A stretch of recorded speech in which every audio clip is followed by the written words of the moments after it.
Hello, Unit 5 parents and guardians. In this Infinite Campus Parent Portal video, we're going to be going over the calendar section. To get started, we want to click on the 3 horizontal bars and then click on Calendar. I'm going to first focus on the Schedule tab.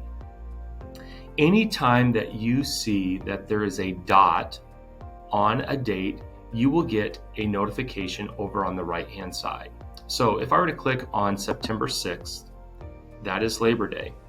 On the right-hand side, it informs me that it is a holiday and that there is no school. If I were to click on September 15th, it is referencing an abbreviated day. This is a late start day, and you will notice that the student's schedule will show up with the time slots. You'll notice that first hour for junior high will start at 9:45.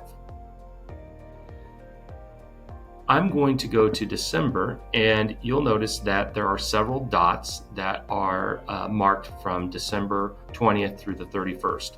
If I were to click on one of these days, it's going to tell me that it is a holiday and that it is during our Christmas break. If I go to the Assignment tab, anytime that I have a dot during the Assignment tab, it will notify me of what assignments are due for my child.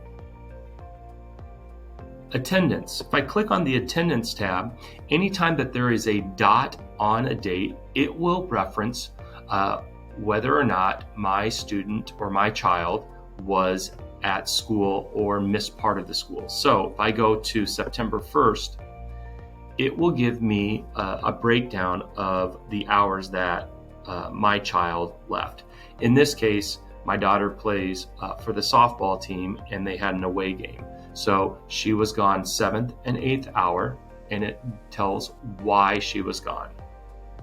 That concludes our tutorial video on the calendar section.